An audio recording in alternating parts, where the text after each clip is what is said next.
I would like to say a huge thank you to all of you for being here. I'd like to say a huge thank you to our panellists, to Tamsin, Sam and Sabrina, and also to Lizzie and all of the team at Trade for kind of making this fabulous space for us. September is always a big month for fashion, isn't it? It's a big month in the fashion calendar. And this year, to me, and I don't know if this is my Gemma bubble that I live in, but to me, it feels like times are really changing. That all the hard work that pioneers like Trade have been doing to reinvent second-hand shopping as a sort of first choice destination is starting to pay off. You know, London Fashion Week now features runway shows from eBay and Oxfam. Who knew? Creative upcyclers like ELV Denim, Connery Ives, By Waleed and The Ultrist are on sale in Liberties and Selfridges. And the results of the recent research that Trade have carried out revealed that 71% of the population now shop secondhand. I thought it was that was probably higher than I thought, actually. And suggested, actually, which I thought was really interesting, that these second-hand advocates and enthusiasts are being very successful, actually, in converting their family and friends and getting them to shop second-hand as well. So sort of more and more people are feeling like they're open to that. But at the same time, the number of clothes being produced has more than doubled this century so far. So we're now making somewhere between 100 and 150 billion new apparel items every year. So that's like 12 to 18 new things for everybody on the planet. You know, I could go to a place where I think, well, that doesn't sound so bad, 12 to 18 things. But that's actually 120 to 180 new things for each and every one of us over 10 years, which kind of sounds like more. And the fashion industry does want to keep on growing. And I think we're all here because we're kind of hoping that we're entering a whole new era, fashion, one where reuse and reinvention and repair stop being niche practices and become central to how we dress and to how we shop. And I think what we really want to explore is how that might change the relationship that we have with not just what's hanging in our wardrobe, but actually with fashion itself as well. So for those of you who don't know me, my name's Gemma, although mostly nowadays people know me as, aren't you that elephant woman? Because of my Instagram feed, The Elephants in My Wardrobe, that I started in 2020 to challenge throwaway fashion. The conversations that I started there led me to quit my job as a creative director, go back to college and do an MA in Fashion Futures at London College of Fashion. And for my sins now, I'm doing a PhD because I've become obsessed in what is the future of the second-hand market. And can the second-hand market actually make the fashion industry more sustainable? What do we have to do to make a difference? So tonight, it's my dream conversation, okay? And I have got a lot of questions for these guys. I have shared them so they know what's coming, but I've got a lot of questions. And I'm sure you've all got questions too. But before I begin, can I just take a bit of a straw poll? Hands up if you're wearing something second-hand. Most, right? Hands up if you're wearing something upcycled. And something repaired. Okay. Actually, I could put my hand up for that one as well. Was your hand up for upcycled? Shock horror. Okay, so I'm going to start. So Tamsin, I'm going to start with you. You're a journalist. You've written for The Observer, The Guardian, The Independent, Tank magazine, one of my favourites, and The Gentlewoman. You're a sustainability advocate and an educator. You're teaching the next generation of fashion communicators and journalists at Central St Martin's. So, and you and I, we've seen a few fashion weeks, haven't we, over the years? We have, yes. And I suppose my question to you is, do you think times are really changing? Because I can remember various moments when upcycling was on trend. I could go back to the 80s, the 90s, the noughties. So is it different this time? Is rewearing and remaking old clothes gathering momentum? And is it here to stay? And then one final question in there as well, if you can remember all three of these. Do you think the press are talking about the changes that are going on enough? I think the press are talking about a lot of the changes because there are so many different amazing initiatives. I mean, I was just reading a piece today about the creative director of Moschino, who, as his kind of, I don't know, side shuffle, has an amazing collection of vintage clothes that he rents out. And, I mean, really extraordinary. And I was just kind of, drawn in. He's got thousands of pieces of clothing that he's collected since the 80s. And this is a sort of little business of his. And also it's like an archive. Or, today I was at the Barbican seeing the new exhibition that's just opened, Dirty Looks, which is really celebrating clothes that don't look brand new. I mean, some of them are brand new, but they have been they've got the ridiculous Balenciaga trainers in there that were selling for, I don't know, thousands of pounds that look like, they've been trashed and found in a skip. I mean, some of it, it's kind of interesting that this has become such an aesthetic. I think, it's always been here. We've always shopped secondhand clothes as a form of self-expression. I think in the 80s, there was a lot of customization. You look at all those old ID magazines, and it's all about, buying something or, a jumble sale in those days and, adding some, I don't know, beads or a badge to it, just changing it to to fit you. So I think it's very much about self-expression and creativity. You walk in here and it's just it's like a treasure trove, isn't it? You sort of immediately get really excited and think, oh, I'm going to find something here that nobody else has got. So, yeah, I think it's changed now. I think, I think we have a lot of, young people shopping at car boot sales. Car boot sales have become such a big thing. We're still buying a lot of clothes, but, we're enjoying buying secondhand. Sorry, I've lost the thread of what I was supposed to be saying. No, you've answered that perfectly. In fact, you've answered a couple of other questions as well, which is brilliant. Okay. But I suppose for me it was just, do you think Fashion Week's changing? I think we're all changing. We're buying more secondhand and sort of thinking maybe differently about our clothes. But do you think the fashion industry is changing? Some of it is, some of it isn't. We are seeing a generation of designers that are coming up and are, using materials that are already in existence or who are really aware of the impact that this industry has on the planet and want to change things. It doesn't necessarily mean they're going to use,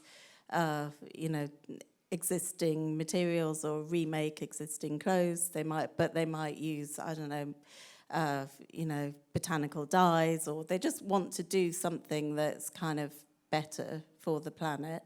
I think, from the perspective of London, I think a lot of the small independent designers are just doing this instinctively, which is really, really great to see. It's not something that needs to be talked about anymore. They don't particularly want to talk about it. It's just what they're doing.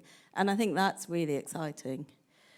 But obviously, we still have, a huge part of the industry that just carries on business as usual, pumping out, colossal amounts of clothes. I was just reading a piece about Uniqlo, which, you sort of think, I don't know, somehow Uniqlo feels like a brand that you can maybe trust. And they do a lot of things, and they do repairs. But, the volumes that they're making those clothes in is just extraordinary. And, yeah, do we need that? And do we want that, coming back into, trade already? You already have, such a lot of amazing clothes in here. I don't know if we need, a gazillion of the same jumper ending up in here in 5 years' time. We like the kind of variety and the difference. So things are changing a bit, but I think maybe more from the ground up rather than the bigger businesses. Yeah, the big business doesn't really know how to change. It's too big. But I think there's a lot of little boats kind of finding their way around, doing things in a much more agile way. Perfect. And Sabrina, you're a TV presenter, a stylist, and a passionate advocate for sustainability and conscious consumerism. And you share lots of really useful tips on kind of how we can all be greener. I've started following all of those. That's super good.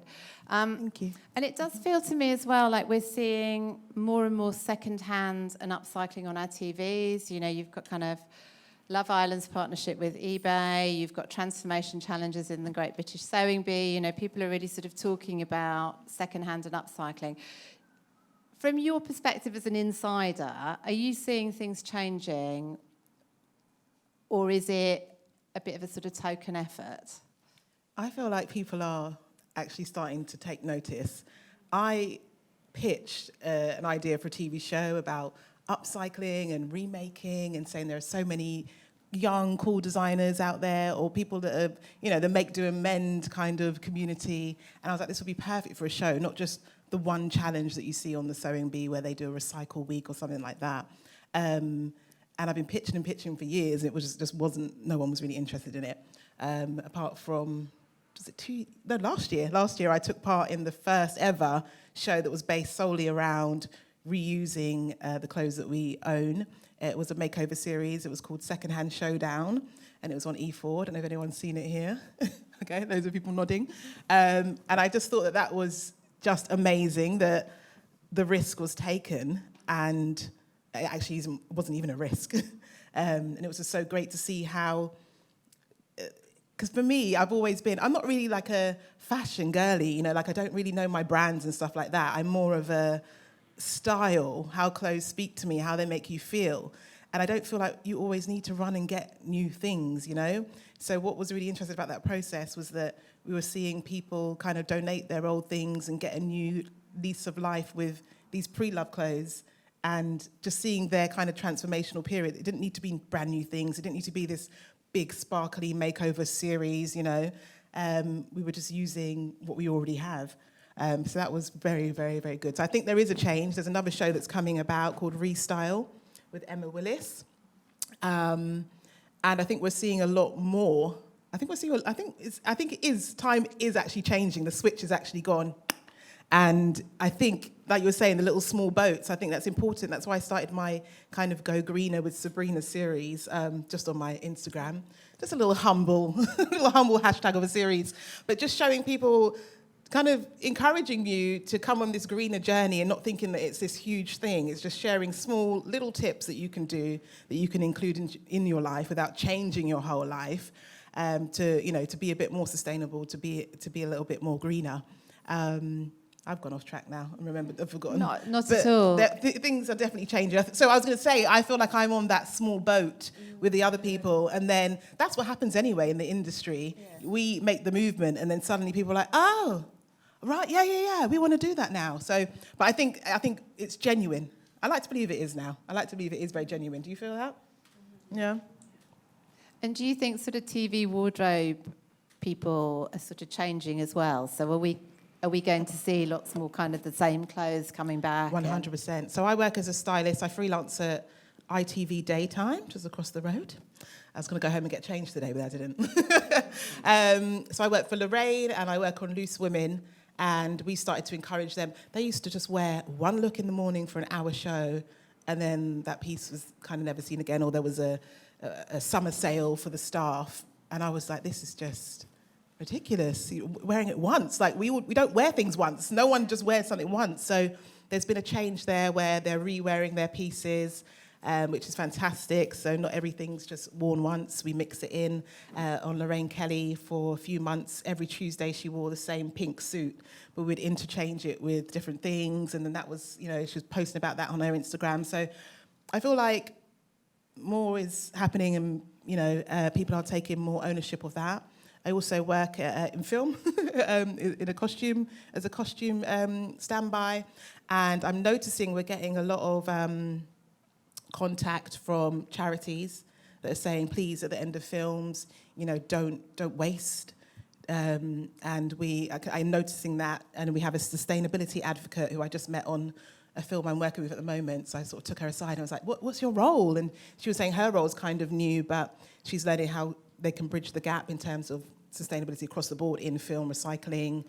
We carry our own water bottles to set. There's no plastic, which is great. I think, and then there's talks with the costume department as well as to what's happening with all the stuff after it's been worn and stuff like that. So I think change is coming, change is happening, and it's exciting. Brilliant.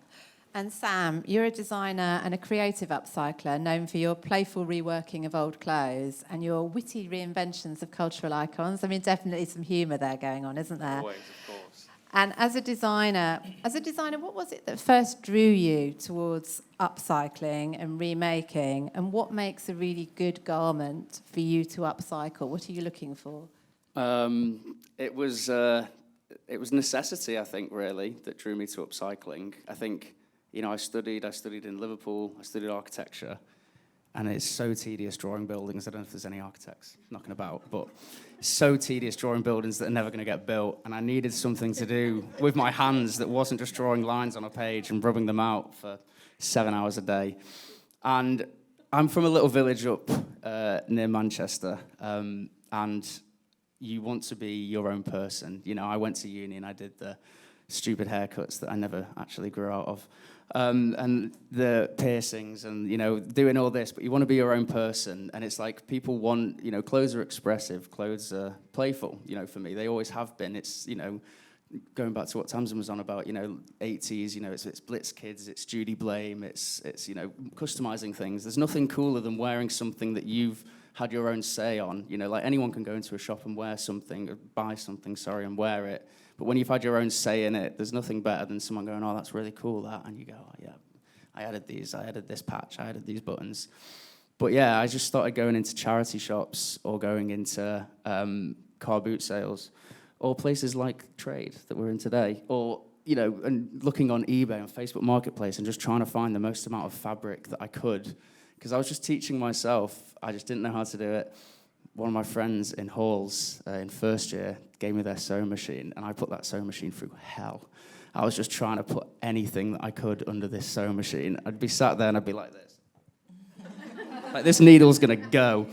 But yeah, and then that's it. I just wanted to go home. The amazing feeling would be to go home, create a pair of trousers, make them, wear them the next day to my architecture seminar, and be like, I just made these. And it's that kind of thing, like you want that freshness, and the best way to do that is to just get behind a sewing machine and make your own thing, and it doesn't have to be as intense as making a pair of trousers. We were talking the other day about upcycling. Upcycling's a big word, and I think a lot of people, it's quite daunting because they see things and they're like, oh, I could never do that. But upcycling could be taking an old pair of jeans and cutting them and making them into shorts. That's upcycling. They were jeans that you were going to throw away or take to a charity shop, but you're going to get 10 more wears out of them. That's upcycling. Or if it's adding a patch onto the back of a denim jacket or a bomber jacket, that's upcycling. It doesn't need to be, oh, I'm going to make, this massive dress or something out of these old curtains. It can be something as simple as that. The second question I have forgotten. Can I just get you to rate my little upcycle? Yeah, go on.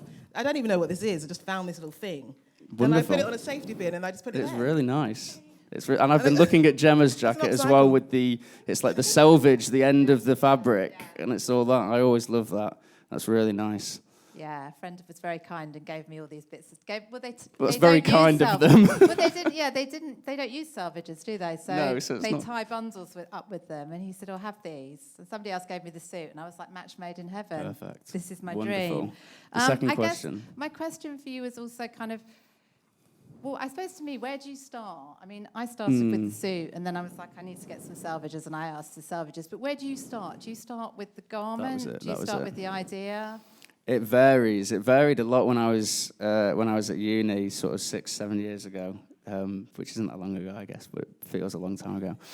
But like, I'd just be constantly on the lookout for everything. Like, I'd walk into this charity shop and I'd see like a Liverpool scarf, and I'd be like, "Oh, I'll get one of those." And in the back of my head, I'm thinking, I need 6 more Liverpool scarves, and I can make a pair of trousers. And you're kind of like, my room is just full of just random things, and even my studio now is like just full of offcuts of things or bits. And it's like, oh, I'll come around to using that.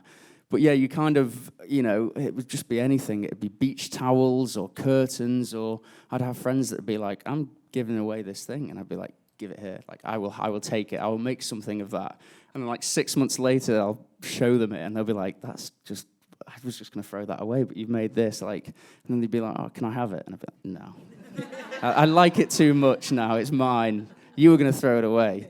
But yeah, it varies. It definitely varies. But I think it's that freshness, and it's, you know, something that I think everyone in here can relate to. Like, clothes are playful, clothes are expressive, and there's no better feeling than having your own sort of say in what you wear. And, you know, everyone has their own say in what they wear, I hope. Apart from, you know, obviously, when you're in the office or you sort of have a job, you can't.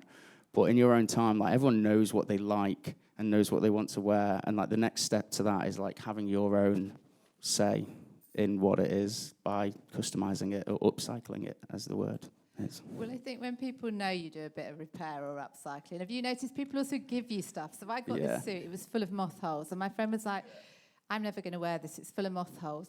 You like that kind of thing. Yeah, you have that's it. it. I'm like, okay. And then somebody else gave me a big bag of buttons the other week that were their mums, and their mum had died. And they're like, you like buttons? Have these. Or I'm like, okay. Yeah, the other side of it is, like, I'm trying to create, like, stuff, like, just, you know, and then all I get is all my friends just going, can you take these trousers up for me? I'm trying to change the face of fashion here, and all I get asked is just, can you just take these up, like, 2 inches? But yeah, no, definitely just accumulate all this stuff. I have a massive box of buttons that my brother got me as a birthday present. It's like one of the best birthday presents he's ever got me. And it was just like, just a massive tub of buttons. And I was like, thank you so much. This is amazing. So I guess when I listen to you talk about your work and to sort of talk about self-expression and stuff, do you think, I mean, it's a personal opinion, but I think mainstream fashion's got a bit boring, actually. And I wonder if that's why sort of coming to somewhere like Trade is really, you know, Trade near me on the Kingsland Road is always mobbed. On a Saturday, you know, you can't get in there really. Is that because it's just more fun? Yeah, it's just, everything becomes sterile, I think, and the fashion industry is no different to that. You know, you get these pockets like we were talking about, but then you get the sort of, what's happening, what's cool is what's happening just under, you know, everything that everyone's seeing. And that's what all the brands ultimately are looking at doing. And that's how everyone ends up seeing it, is because they're looking on, it sounds funny saying the streets, but they're looking at, like, what's happening sort of that no one's taking notice of, or people, you know, in the sort of mass population haven't taken notice of. But I think, yeah, it is just, that's what draws people to it, is that sort of, it's stagnant, and it's fun to come into somewhere like Trade, and you can just pick up something and find something that no one else has, like Tamsin said, and this kind of thing. Like, that's definitely, it's a rebellion, I think. And it comes like that, doesn't it? Like, you get, like, sort of, it goes in the decline and then the ascend and whatnot. And yeah, it's that rebellion to it. And everyone wants to rebel. And the best way to rebel against that sort of consumerism and capitalism is just to buy like this and then customize it yourself. And I think there is a sort of treasure hunting element, as you know. I mean, I'm watching people kind of come in tonight. I mean, Tamsin was straight in there finding the treasure. Sabrina, similar question to you in a way. Why did you start shopping secondhand? What was it that kind of drew you to it, and what keeps you shopping secondhand? Again, I think it's the idea that I can take creative control over how I feel and how I dress. I've just never enjoyed going into a shop and just seeing, like, you know, the same jumpers, or seeing a mannequin there and, like, someone telling me that that's what looks good. And I think one of my early experiences was going to a shop in East London, and it was a first fill a bag for £20 with as many clothes as you can. It was this vintage shop, and I just thought that was amazing. And I went there, and I was like, oh, there's just stuff everywhere. And I was like, how tight can I wrap things and stuff them in my bag? And you just feel like you're taking control over. You're making, like, things are speaking to you, and you're choosing. You're making the choice because you don't know what's going to be there when you get there. So you're just seeing what you're drawn to, and it's like an emotional thing that's happening, something that sparks a bit of joy for you, or, you know, and that's the way you're doing it, rather than from a kind of, this is what I should be doing, or even a pressure to feel like you need to fit in and be on trend. It was more about carving out a thing that's so individual and personal to you that when you get dressed in the morning that you feel great, you know. So I guess my love of, I just loved having my own personal creative control over what I'm wearing. I think that's kind of one of the reasons people quite often talk about, isn't it? Is finding something unique in a world where we don't very often get unique things, actually, do we? Oh, and I must admit, I love a bargain. I love a bargain, and I do love the thrill of the find, and that sort of like, this old thing that cost me £2. I love that as well. When you look at the research, quite often affordability is like the number one reason I think people start shopping secondhand or shop secondhand, actually. And then I think you get into other things, don't you? Like the sort of fun of it, finding something unique. Style, I think, came up in the trade. So it was kind of affordability and finding your style that were kind of the two main reasons. And sustainability is kind of a little bit further down, isn't it? And I think, actually, Tamsin, this one's for you. I think lots of us kind of want people to shop secondhand for sustainability reasons, you know. But should charities and businesses, should the narrative they're telling be about sustainability, or would focusing on the kind of the affordability and the fun be a more compelling narrative? Yeah, I think, I mean, I've been writing about sustainability in fashion really since kind of the early 90s, before people were really talking about it. But when I it was things then, like I remember when Patagonia started making fleeces out of plastic bottles, and I just thought this was really interesting and amazing. And, you know, we all recycled our plastic bottles in the 90s. It wasn't that long ago. But somehow the rest of the fashion industry just seemed to think this was kind of irrelevant. Nobody really wanted to know. Nobody was kind of actually taking any responsibility. I mean, really, I would say until kind of 2013, when we had the Rana Plaza factory disaster, then it was headline news, and suddenly people were looking at how clothes are made and where they're made and what the conditions are, and then, you know, kind of what the materials are and all the implications. And then, of course, you know, the climate crisis. And it's become much more of a thing now, but I don't think people want that rammed down their throats when they're buying clothes. I think, you know, I have two children. I've got a daughter who's 22, a son who's 17. You know, I have tried kind of telling them why they can't shop at certain shops, and you just start to feel really kind of dreary and like you're such a killjoy, because actually, you know, getting dressed should be a real joy. And so I don't think this is the thing anymore. I wrote a book in 2006 called Green is the New Black, which actually even back then my editor spent the whole time saying, this is really boring, this is really, really a bit down. Can you make it a bit more fun? Just, you know, make a joke there, do this. And actually that was a really, really good lesson, because actually, yeah, I think, you know, fashion should be joyful and joyous, and I love the conversation this evening. And, you know, we're all here because we're really excited about what's on these rails. So, yeah, I don't think sustainability is something that we should be necessarily talking about in a way of getting people to come and shop. People aren't going to come and shop because of that. And anyway, it's probably not, you know, we're still buying lots and lots of things. So, yeah. And I think, Sam, storytelling is obviously a big part of what you do. Yes. Why do you use storytelling? And actually then also, what do you find really resonates with people? So, Yeah, I mean, I touched on it before, but all my clothes, everything that I try and make, it's all kind of based on my upbringing in this village, which is quite an insular thing to try and get people to buy into. But I've found, obviously, that there's a lot of experience. If people have a lot of similar experiences, there's a lot of tropes or sort of traditions that happen in my village that happen elsewhere in the UK. And, you know, everyone's not from the city. You know, there is people that can, you know, they come up to me and they go, oh, you know, that's really similar. Like, we do this sort of Morris dancing thing or whatnot. I'm fascinated by the storytelling aspect of clothes. I think it goes hand in hand with that playfulness of it, you know, and second-hand clothes always have a story. There's always, you know, and that sort of thing where the elbow's worn out because someone's been, you know, leaning on a table too much, or the storytelling thing, you know, clothes that are lived in and things that have a story are infinitely more exciting to me, and I think in general, to, you know, as opposed to something that you can get from Uniqlo, boo, just to name one. But yeah, I think that storytelling thing, I think I'm quite romantic when I sort of make something. I'd like to conjure up like these stories about things and whatnot. And I think a lot of the time they're about my lived experience. And, you know, these kind of ideas, nostalgic's the wrong word. Nostalgia's a disease, I think, really. You can't rely too much on nostalgia. It will kill you off. But the romanticization about things definitely spurs me on to make things, and that sort of optimistic side of it.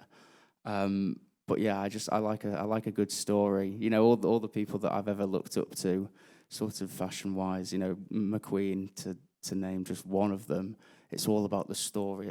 And you know, even Galliano, it's all about the story. And they were amazing upcyclers. You know, you only need to watch 20 minutes of either of their documentaries, which are both fantastic, about them, you know, throwing cling film down the runway, or like old fabric that, you know, McQueen was getting just up the road and on Goldhawk Road for nothing, and making it into these amazing gowns. And they always have a story. It was always so personal.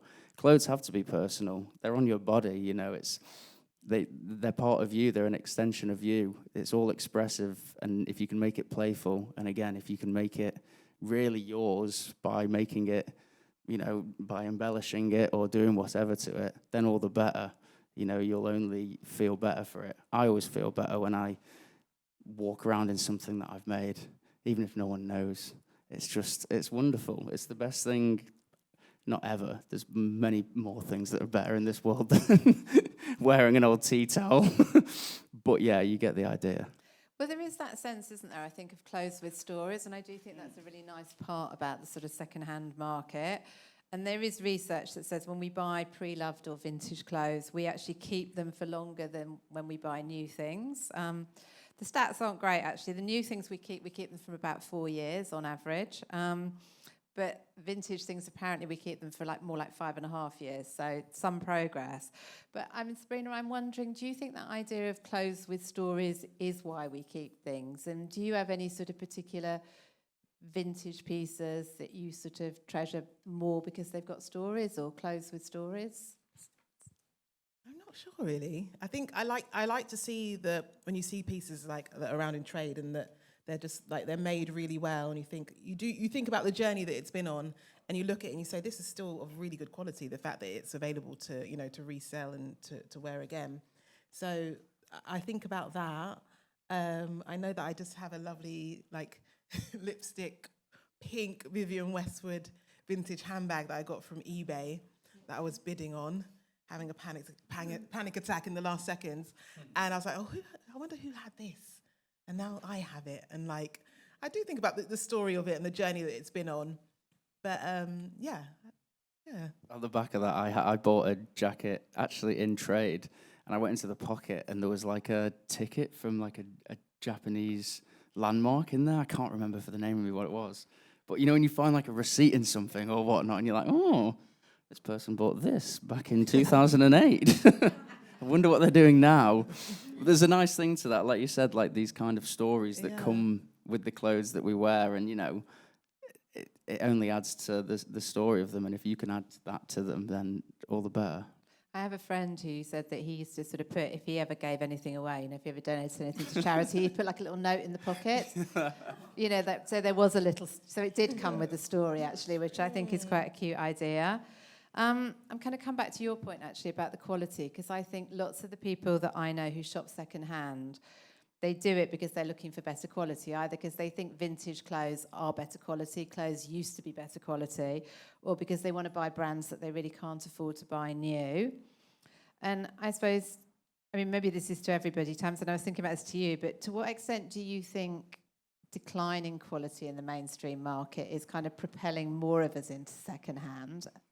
Yeah, I think I was going to follow up on that. I mean, it's such an issue now. And I think it really is turning people away from the high street because, you know, I think there's an issue that I think a lot of people, if you're buying clothes online, you're not necessarily, when you're not feeling the quality of the fabric, you're just seeing a picture and you're kind of imagining that, you know, how it's going to feel.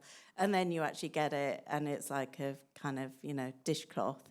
Or when you go into the high street and things just don't feel very nice anymore. And as you say, I mean, most of it is polyester, it's plastic, it's single use. It's like buying a plastic bag and it's going to go and end up, you know, you wash it once and it ends up being a bit of a rag. Yeah, and it's, I mean, that it kind of, and I think we, you know, we're not stupid. We know that. And I think, you know, a big thing for me about fashion is, you know, it's about feeling the cloth, feeling the quality. You talked about it. It's, you know, it's really, really important.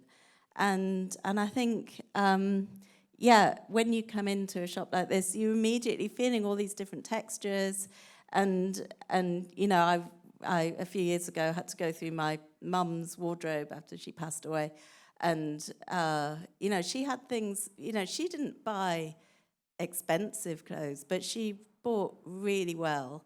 And, you know, there were things in her wardrobe from, you know, from the 80s, from Marks and Spencer, from the 70s, you know, with their St. Michael label on them.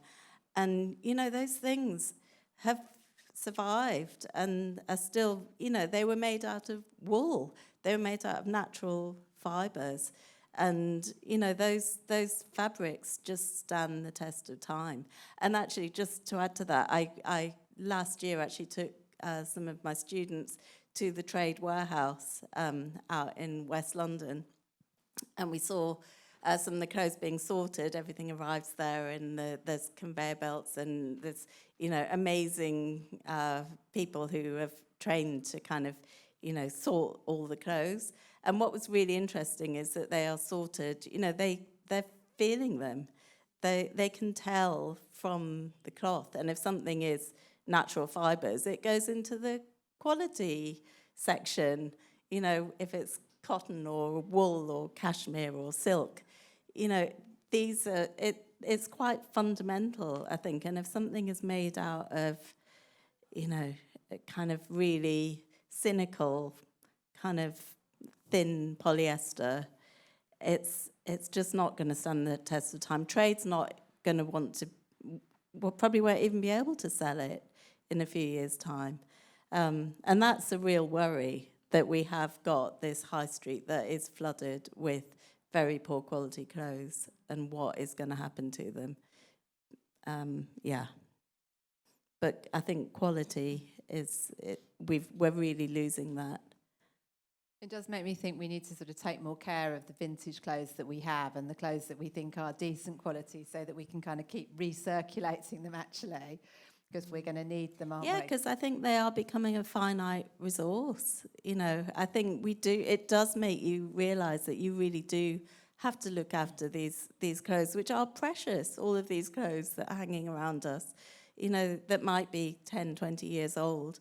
They are really precious because things aren't being made like that anymore, and that's really sad. I'm going to move on. I've gone completely off piece. This always happens. That's kind of fine, isn't it?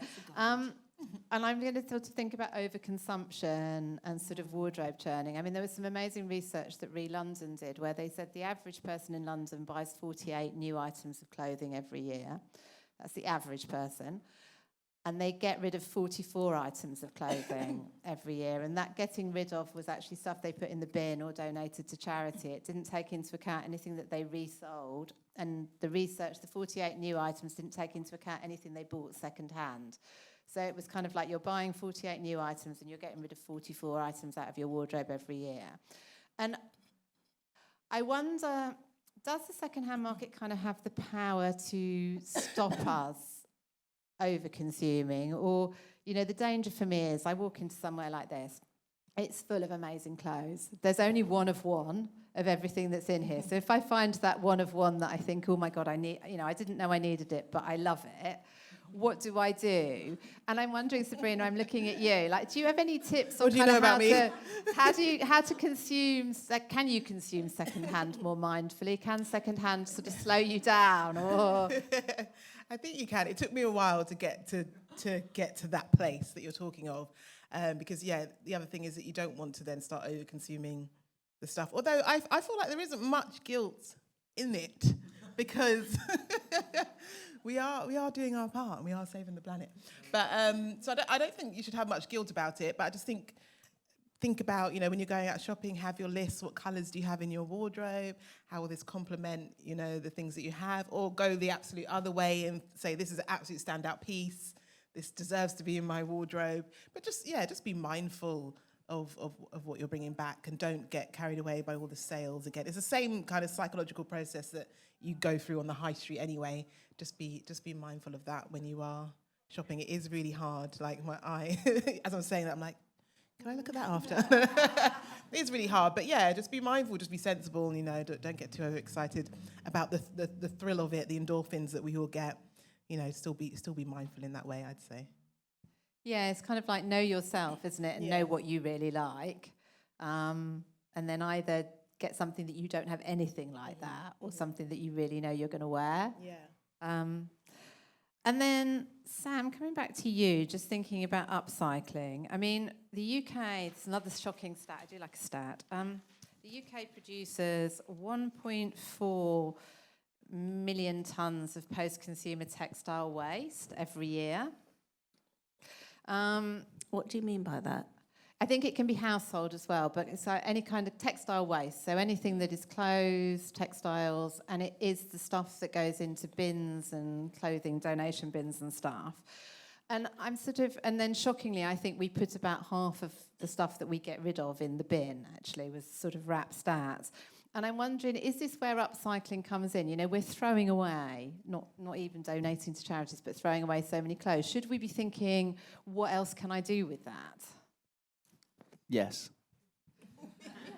Can you elaborate?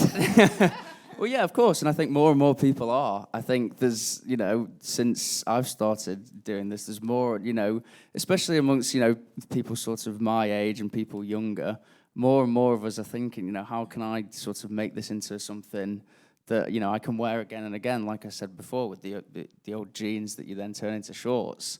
And all you need is someone that knows how to use a sewing machine, probably me, to then hem them, and then my friends can then wear these shorts, for another couple of years.